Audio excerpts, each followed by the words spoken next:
এই অনন্ত স্রোত কোথা হইতে আসিতেছে? ইহার কি শেষ নাই? নদীকে জিজ্ঞাসা করিতাম, তুমি কোথা হইতে আসিতেছ? নদী উত্তর করিত, মহাদেবের জটা হইতে। ছোটবেলায় আমরা যখন সবাই ভাগীরথীর উৎস সন্ধানে পড়েছি, আমাদের সবারই বোধহয় মনে মনে একটা সুপ্ত বাসনা জন্মাতো ভাগীরথীর উৎস সন্ধানে বেরিয়ে পড়ার। গল্প পড়তে পড়তে সেই ছোটবেলাতেই আমি কল্পনায় ভর করে কখন পৌঁছে গেছিলাম সেই মহাদেবের জটার কাছে। আমার মতো আর কার কার এরকম অনুভূতি হয়েছিল ছোটবেলাতে জানাবেন কিন্তু। Good morning everyone. আজকে 2রা অক্টোবর। আমরা আছি তপোবন ক্যাম্পে। আমার পিছনে দেখা যাচ্ছে মাউন্ট শিবলিং। আজকে আমরা এখান থেকে প্রথমে যাব গোমুখ এবং গোমুখ থেকে ভোজবাসা। আজকে রাস্তা মোটামুটি 8-9 কিলোমিটার মতো। সুন্দর ওয়েদার আছে আজকে। চলুন আপনাদের ক্যাম্পটা একটু দেখাই। এই হলো আমাদের ক্যাম্প। সামনে আছে ট্রেকারদের টেন্ট অ্যান্ড এ পাশটায় আছে ভাগীরথী ম্যাসিভ। ওই যে আমাদের টয়লেট টেন্ট দেখা যাচ্ছে অ্যান্ড এ পাশে আছে kitchen tent and dining tent.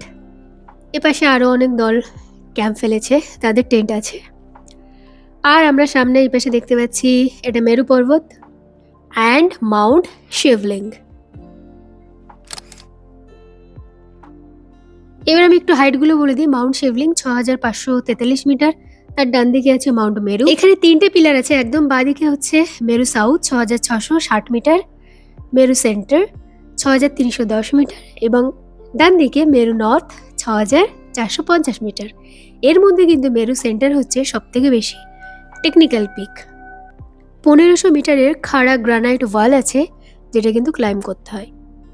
এইদিকে দেখা যাচ্ছে Bhagirathi sisters. Bhagirathi 1 6856 metre, Bhagirathi 2 6512 metre এবং ভাগীরথী 3 6454 মিটার। ওয়েদার ভীষণ ভালো ছিল, সেই জন্য আমরা ডাইনিং টেন্টে না খেয়ে বাইরে বসে ব্রেকফাস্ট করছিলাম। একটু ছবি তুলে নিলাম সবাই মিলে, group photo. And after that আমরা তপোবনকে, মাউন্ট শিবলিংকে টাটা বাই বাই বলে সামনের দিকে এগোতে শুরু করলাম। এখন আমাদের গন্তব্য হচ্ছে গোমুখ গুহা। শুনিয়াছিলাম উত্তর পশ্চিমে যে তুষারমণ্ডিত গিরিশৃঙ্গ দেখা যায়, তথা হইতে জাহ্নবীর উৎপত্তি হইয়াছে। আমি সেই শৃঙ্গ লক্ষ্য করিয়া বহু গ্রাম, জনপদ ও বিজন অতিক্রম করিয়া চলিতে লাগিলাম। একদিন অতীব বন্ধুর পার্বত্য পথে চলিতে চলিতে পরিশ্রান্ত হইয়া বসিয়া পড়িলাম। আমার চতুর্দিকে পর্বতমালা। আহা, এসব পড়তে পড়তেই আমি হারিয়ে গেছিলাম বোধহয় ছোটবেলায়। আমরা এগোচ্ছি গোমুখ গুহার দিকে। এই যে নিচে গঙ্গোত্রী গ্লেশিয়ার পুরো দেখা যাচ্ছে। এই যে কালো কালো প্যাচগুলো দেখছেন, এগুলো কিন্তু সবই বরফ এবং এই রাস্তাটা বেশ খানিকটা ঢালু। তো অনেকের নামতে অসুবিধা হচ্ছিল, আমরা সাহায্য করছিলাম নামার জন্য। গঙ্গোত্রী গ্লেশিয়ার সামনে উপর থেকে অসাধারণ সুন্দর লাগছে দেখতে এবং গঙ্গা নদীকেও দেখা যাচ্ছে যে গোমুখ গুহা থেকে বেরিয়ে সে বয়ে চলেছে পাহাড়ের ঢাল বরাবর। এই রাস্তাটায় সবাইকে একটু সাবধানে নামতে হবে, কারণ একটু স্লিপ করছিল রাস্তাটা। পায়ের নিচে ছোট ছোট নুড়ি আছে, যেগুলো জুতোর নিচে পড়ে স্লিপ করে যাচ্ছিল।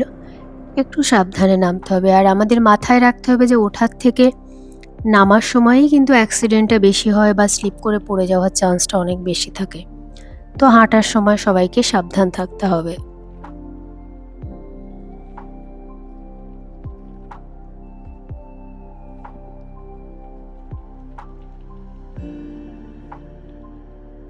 আর এই হলো আমাদের পোর্টার ভাইয়েরা, আমাদের সাপোর্টিং স্টাফরা, যাদেরকে ছাড়া কোনো ট্রেকের কথা আমরা ভাবতেও পারি না, যাদেরকে ছাড়া একটা ট্রেক বা একটা এক্সপিডিশন সম্পন্ন করা খুবই কঠিন বা ইম্পসিবল। কথা বলতে বলতে বেশ খানিকটা আমরা নিচে নেমে চলে এসেছি, গ্লেশিয়ারের কাছাকাছি পৌঁছে গেছি। গঙ্গোত্রী গ্লেশিয়ার 30 কিলোমিটার লম্বা এবং 2 থেকে 4 কিলোমিটার মতো চওড়া হবে এবং এটা আগে যতটা গলতো তার থেকে এখন অনেক দ্রুত গলে যাচ্ছে। এই যে গোমুখ গুহা, গোমুখ গুহা থেকে ভাগীরথী বেরিয়ে সামনের দিকে এগিয়ে চলেছে। আমাদের সাপোর্টিং স্টাফরা এবং আমাদের সব ট্রেকাররাও সবাই একসঙ্গে এখানে একটু রেস্ট করা হচ্ছিল, সবাই মিলে একটু গল্প করা হচ্ছিল। এরপরেই আমরা নেমে যাবো এই নিচটাতেই গোমুখ গুহা।